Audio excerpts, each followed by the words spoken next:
So hello, no, good afternoon, no. So good evening. Good evening pala.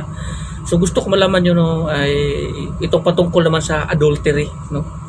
Marami sa atin ngayon, no, na mga mag-asawa, di ba, mag-asawa. Tapos naghiwalay sa mga ganitong mga problema, no. Tapos pagkatapos maghiwalay nila is yung asawa, yung babae, nakipagrelasyon sa iba. Ganon din ang ginagawa ng lalaki na pagrelasyon sa iba. Gusto kong malaman yun, no, na ang pag-aasawa, isang banal yan.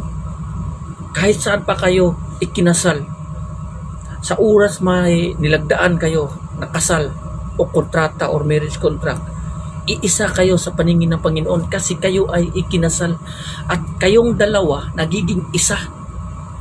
Natatandaan nyo ba yung puno, no, na tree of knowledge, yung sa panahon ni Eva at Adan? Noong sumuway na si Eva at Adan, nilagyan yun ng Panginoon, yung puno na yun ng parang espada ata yun na nag-ikot-ikot, no. Tapos pinaalis sila sa Eden ba yun? Nilagyan yun ng yung puno ng espada ng paikot-ikot para hindi sila makabalik doon at hindi sila makakuha ulit doon. Ganyan ang pag-aasawa, no. Maghiwalay man kayo, ang kapangyarihan ng Diyos nasa sa inyo. Nasa sa inyo yan. Parang espada yan, paikot-ikot sa inyo. Yung kapangyarihan at presensya ng Diyos nasa inyo yan na mag-asawa. Kung may tao na gustong sumira nito or papasok sa relationship, may isang tao nagkagusto sa babae, isang lalaki nagkagusto sa babae, sa asawa mo, yung lalaki na yon, sa oras mo trespassing siya sa mga ganyang bagay, mamamatay siya sa kanyang kasalanan. Hindi ito kamatayan na pisikal, kundi espiritual sa kaluluwa niya. Kasi sa oras na papasok siya doon, may espada yan o yung kapangyarihan ng Panginoon. Yun yung isang bagay na papatay sa kanya. Ang kasalanan ang siyang gagapos sa iyo. At yung kasalanan na yan ay siyang magbubunga yan ng kamatayan pagdating ng araw. Kahit pa sabihin natin annulled or divorce yung tao na yan, sa paningin sa Panginoon, sa paningin ng Panginoon, yung dalawa na yan, iisa pa rin yan. At sinasabi ng ating Panginoong Kristo, hindi dapat paghiwalayin ng tao ang lalaki at babae or mag-asawa na pinag-isa ng Panginoon.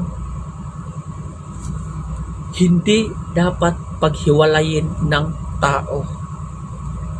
Maraming tao ang gumagawa niyan ngayon, especially mga artista. Hindi lang mga artista, kundi pati mga ordinaryong tao gumagawa niyan.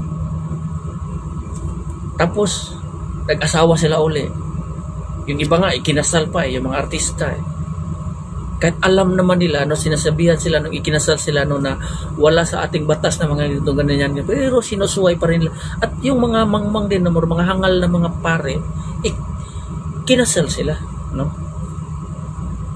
Kaya sila pare at saka yung mga tao na commit nun, buhay ka man, buhay ka sa katawanan, buhay ka sa katawan, patay ka sa espiritu, patay yung kaluluwa mo sa kasalanan. Madali lang gawin ang kasalanan. Napakadali lang yan. Kahit isang segundo lang. Pero kabayaran yan, kamatayan yan. Maniwala kayo sa akin. Ang sinasabi dito sa Biblia, maaari lamang o pinahintulutan lamang na mag-asawa ang isang lalaki or babae, yung mag-asawa, kung ang isa sa kanila patay na or namatay. Halimbawa, sa mag-asawa namatay yung babae, yung lalaki pwede na siya hahanap uli ng kanyang mas gustong asawahin na single din na katulad niya or single din na hindi minyo or hindi kasal, basta single. Yun. Pero as long as nabuhay silang dalawa, never nyo talagang gagawin yan. Kasi kahit pa kayo maghiwalay, maghiwalay man kayo, sa paningin ng Diyos yan, ang kapangyarihan ng Diyos, andyan pa rin sa inyo. Sa ngalan na kayo ay kasal. Kasi ang authority dito sa mundong ito, hindi yan ginawa ng tao, kundi ang Diyos ang may gawa niyan. Ito, gawin niyo ito, ganyan. Ang Diyos ang siyang namamahala, or baga may kagustuhan yan na ganito gawin. Pero yung mga kasalanan na gusto nyo gawin na ganito dahil nga sa immoralidad, tapos nag-asawa kayo uli, kahit may asawa na kayo, maniwala kayo sa akin, yung kaluluwa nyo, ginagawa nyo lang talagang panggatong pagdating ng araw sa apoy na hindi namamatay, sa apoy na hindi namamatay. So, kung hindi kayo naawa sa sarili nyo, gagawin nyo yan. Kasi, kung hindi kayo kumikilala sa Panginoon, gagawin nyo yan. Itong mga bagay na ito, especially sa mga Katoliko, hindi nyo ito alam. Bakit?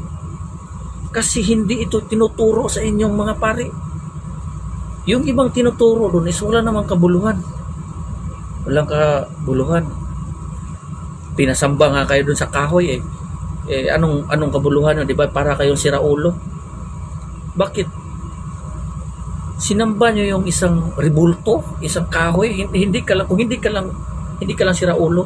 Halimbawa ganito. Minsan makakita ka ng isang tao na kinakausap yung rebulto, di ba? Minsan sabihin mo, nababaliw na ito itong tao na ito kasi kinakausap yung rebulto. Tapos ikaw lumuluhod, sumasamba ka sa rebulto, di pareho kayo. Di ba? Ganon ang nangyayari sa atin. Ang adultery kasi especially talaga nasisira ang mga ganitong bagay, or nakakamit or nagagawa ang mga adultery dahil nga yan sa sexual immorality. Sa mga immorality, sa mga sexual pagnanasa, kumbaga, no? Minsan nagsasawa ka na sa asawa mo, ayaw ko na nito kasi nakikita na ako na ganito, ganyan. Okay lang kung walang Panginoon. Gusto ko malaman nyo, ang kautusan ng Diyos hindi para sa mga taong matuwid, kundi para sa mga taong lumalapas tangan, mga taong gumagawa ng kasamaan. Noong unang panahon, wala pa ang kautusan, hindi natin alam kung ano ang kasalanan. Siyempre, hindi natin alam kung ano yung kasalanan kasi wala pa ang kautusan.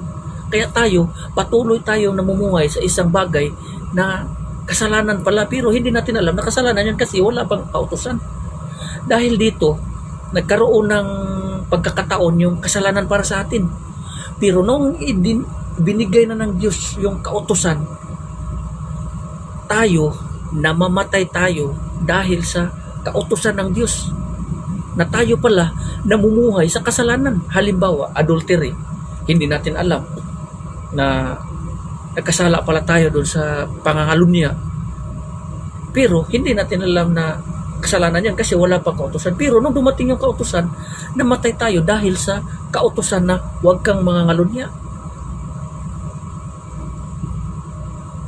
Yun pala na wala pang kautusan, nagkakaroon pala ng pagkakataon yung kasalanan para sa atin.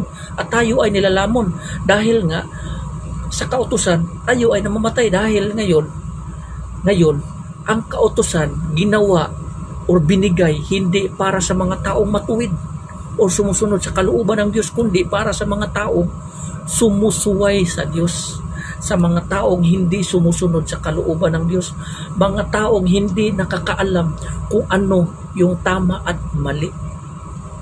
Yun ang katotohanan. So, i-rectify natin yung pagkakamali natin kasi minsan lang talaga tayo nabubuhay sa mundong ito. After death is judgment. Judgment talaga. No? So, hanggang dito na lang. No? Maraming salamat and God bless everyone.